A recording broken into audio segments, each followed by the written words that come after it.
Hello all. Last class we have seen that the population of a place depends upon three factors. One is birth rate, death rate and migration. So birth rate and death rate we have seen. Birth rate means how many people, how many live births per 1000 births, right? And death rate means how many deaths for every 1000. Then what is this migration? So migration means movement of people from one place to other. So that is our present topic.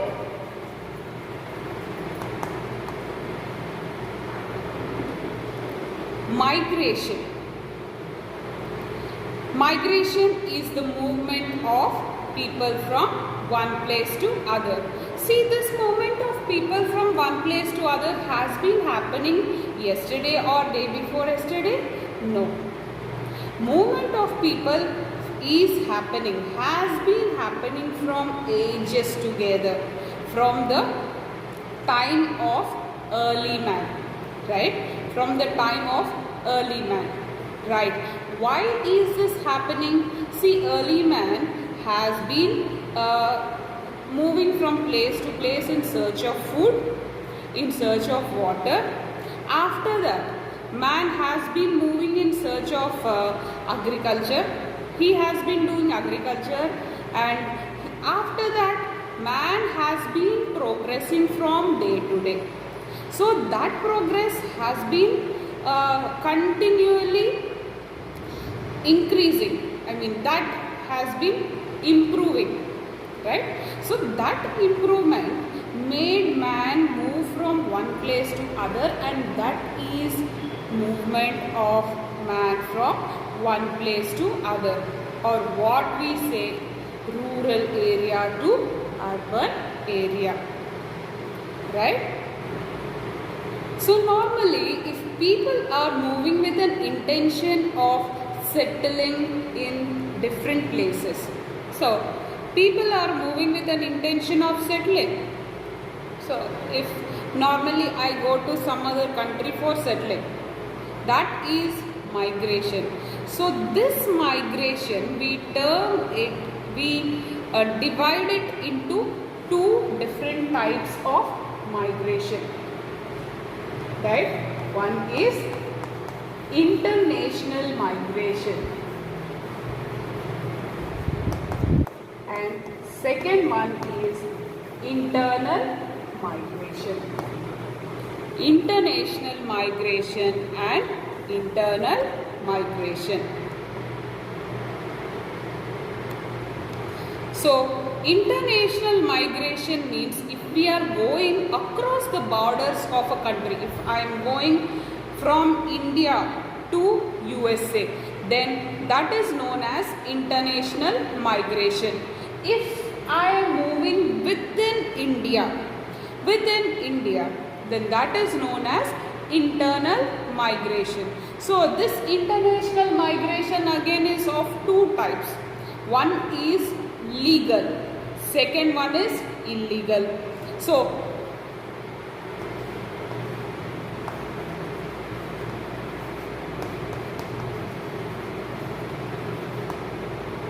if I am going with the help of government, with the permission of government, then that is legal international migration. If I am not going with the permission of the government, that means stamping, visa stamping and all, then that is illegal international migration. People will be coming, terrorists and all, they will be coming into our country. How they will be coming? Are they given any visa stamp? No. So that is illegal migration.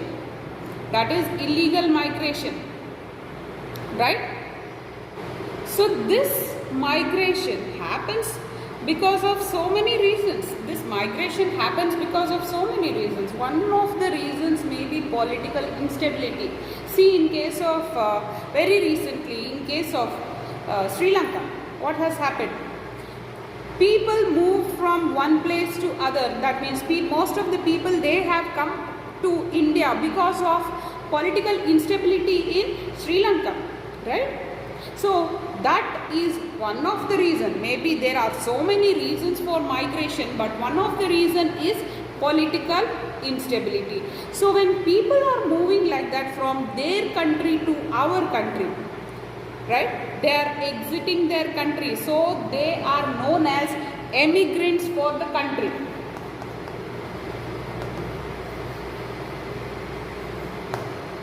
They are exiting the country, right? And they are coming into the country, into our country, so they are known as immigrants for our country. So when they are in, they are known as immigrants for a country. When they are out, they are known as immigrant for any country. Right? Now let us analyze the factors of migration. So these factors of migration are divided into push factors and pull factors, right? Push factors and pull factors. Push factors means which enhance the person to move out of that place. So which encourage the person to move out of that place, and pull factors means which encourage the person to come into that place. So if a person is experiencing push factors, he will be going out of that place, thereby that place will become underpopulated, right? If that place is experiencing so many pull factors, that place will become overpopulated, right? So let us see what are the push and pull factors. The first push factor is unemployment. If there is a lot of unemployment or underemployment in that place, then people tend to move out of that place in search of employment, right? In search of employment. If the place is not even having industries, the place is not having industries also, people move out of that place in search of job facilities, right? On the other hand, if the place is having better employment opportunities, today why people are moving to towns and cities, people are having better employment opportunities than villages. So people are moving to towns and cities, so that is known as a pull factor for towns and cities. When there are no promotion avenues in a particular area, in a particular working community or in a particular area, when there are no promotion avenues, why people are moving out of India way back 2 decades back? Because there are no promotion avenues, people went off to places like USA, UK, Australia, all these places people went off, right? Today again people are coming to India because they see lot of job opportunities here, so better promotion they see here, so it is seen as a pull factor today, right? Political unrest. Now only we have seen the example of Sri Lanka.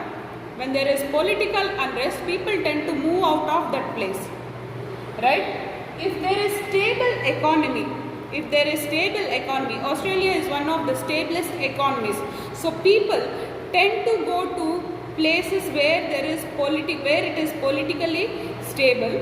So if the economy is really stable, people do not face any problem with the government. So if it is a stable economy, it will be always a pull factor for the people. Poor infrastructure facilities, if the buildings are poor, if the hospital buildings and school buildings, everything is poor, people do not like to stay in that place. So it is one of the push factor.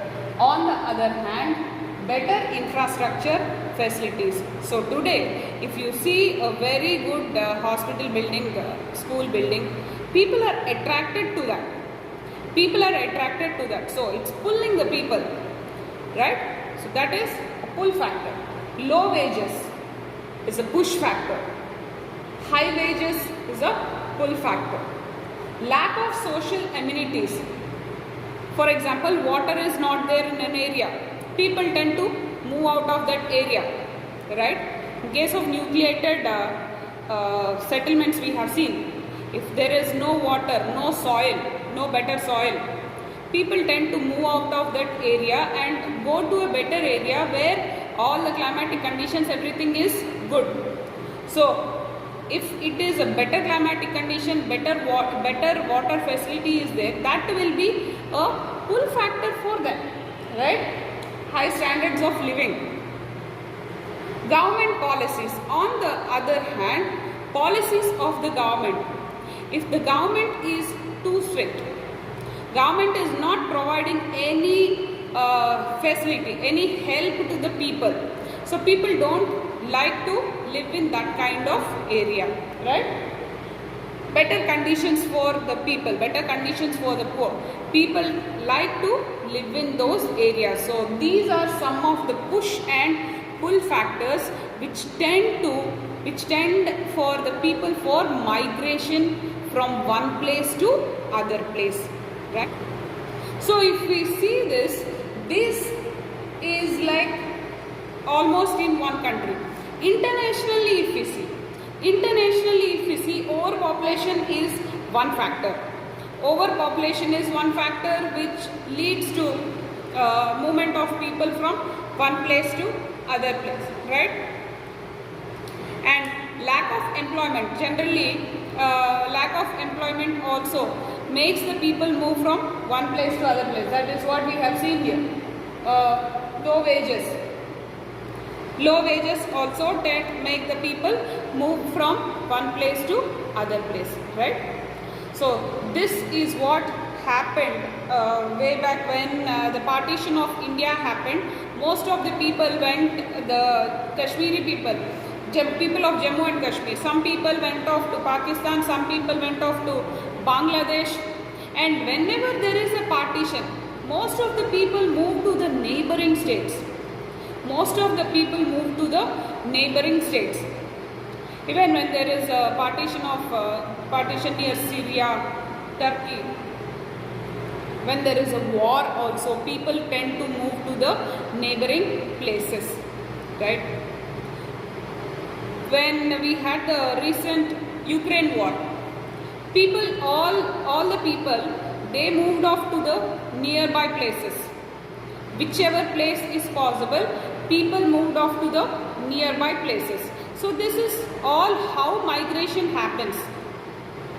So people, if they are going in search of a place to live, then they are known as refugees for that place, right? For example, Rohingyas, right? Rohingyas, they are refugees for India. Okay.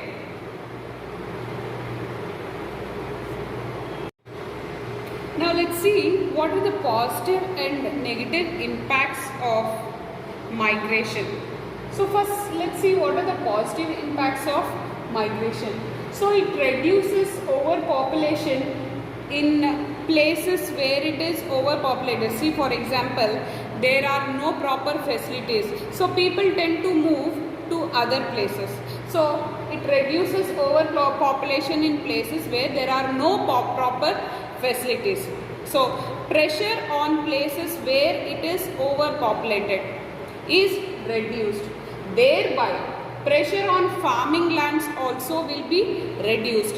Pressure on farming lands also will be reduced.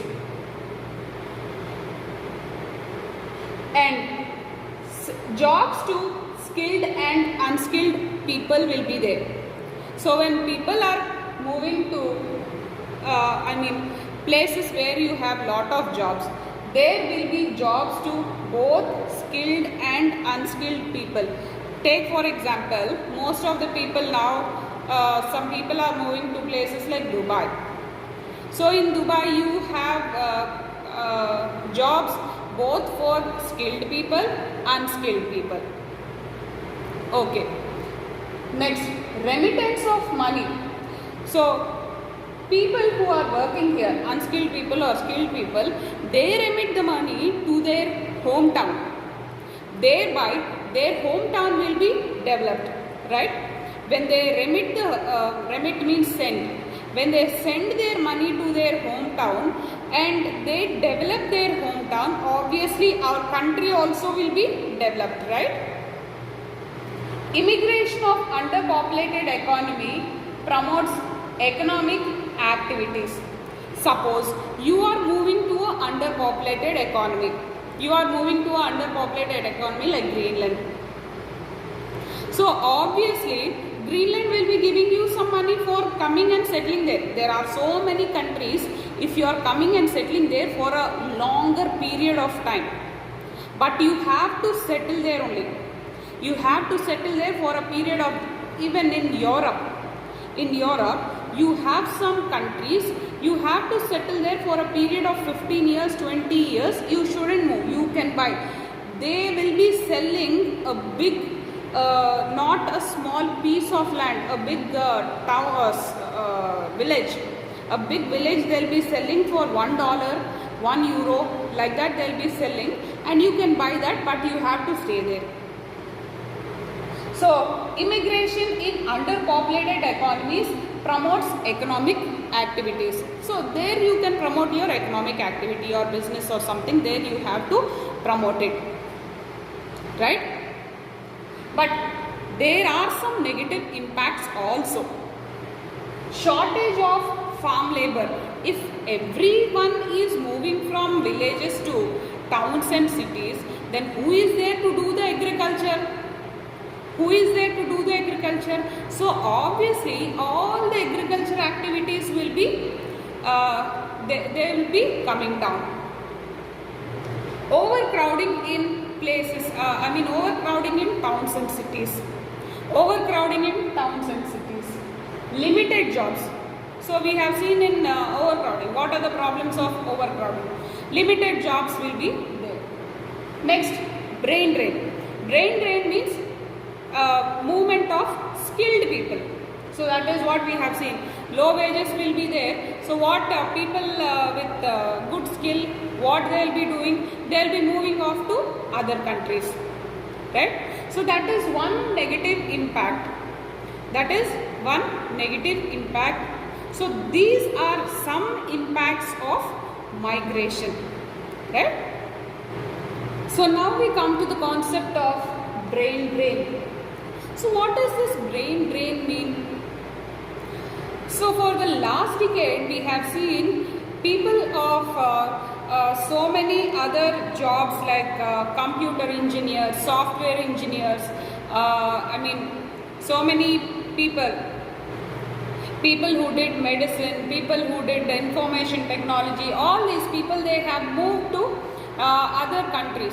What could be the reason why they are moving off to other countries from India? Why they are moving to other countries from India? So, one reason they are moving to other countries is they are not paid off properly. They are not paid off properly. So, low wages, or their research or talent may not be recognized properly in the country. So these may be the two reasons why people move off to different countries. So this brain drain is also known as human capital flight. Human capital flight. Along with their brain, people also will be taking off the money what they are earning, right? So the money what they are earning is not being deposited into the home country. It is getting deposited into the country what they are earning, right? It is getting deposited into the country what they are earning, right? The causes of brain drain are divided into push factors and pull factors again. So again, push factors and pull factors means which allow the person, which encourage the person to move out of that area, and pull factors means which encourage the person to come into the country. other country. So push factors, the first push factor is low wages. If the employee is paid low, then it is the first push factor which makes the person to move out of that area, whereas high wages is the first pull factor to encourage him to come into the country. Lack of facilities and funds for research and development. I am making a thesis, so I don't have any funds or any facilities. So obviously I will not continue, I will not have the enthusiasm to continue in the same country. Whereas if I am having good research and development facilities, obviously I will be continuing in the country where I am having good research and development facilities. Lack of employment opportunities, right? If I am having so very less employment opportunities, underemployment or unemployment, so I will not be continuing in the same country. Advanced technology, if I am having very good advanced technology, why people are moving to places like US, UK? So that is one reason. Poor working conditions, poor working conditions, and on the other hand, that poor working conditions is a push factor. So if I am having very poor working conditions, place is not good, water is not there, and building is not very good. So obviously that poor working conditions will keep a stress, mental stress on the person, and it will decrease the mental ability of the person. So obviously poor working conditions also, they are a push factor. On the other hand, good working conditions, if you are having a bright area, if you are having a bright area, good water facility, good working area, so obviously that will encourage the person to work more. Political instability is a push factor. We have seen so many countries. Ukraine is one very contemporary example. Political stability is one factor where it will encourage people to come in. If you have few jobs, more people are there, obviously there will be very few jobs. So we have to go for underemployment. We have to go for underemployment. If the person is having so many degrees also, he has to work for a very meager degree, right? He has to work for a very meager job. So that is underemployment. So if that will be a push factor in the country. And here people will be going for foreign training. People will be going for foreign training, and they will be having very good technology and all. So that will be one pull factor. Government policies. If there are no good government policies, obviously it is not encouraging for the people. It's not encouraging for the people. Suppose the government is asking, pay 50% tax of what you are earning. So obviously people will not be encouraging. They will be going for a place where they do not have any tax, where they will be keeping everything what they are earning. So here stable currency. I mean, what the government, suppose the government is exchanging with the stable currency like euro or dollars, so they will be getting more money. See, some African countries, though they will be earning less, they will be exchanging a stable currency. So obviously people will be getting more in amounts. So what could be the impact of brain drain? What is the positive impact of brain drain? What is the negative impact of brain drain? So people after going to other countries, so here we have good working conditions, here we have good research and development conditions when it is pulling. So from this we have to see the positive impact, right? So they will be acquiring a lot of knowledge. They will be acquiring a lot of knowledge. So when they are acquiring a lot of knowledge, that knowledge can be implemented in the home country.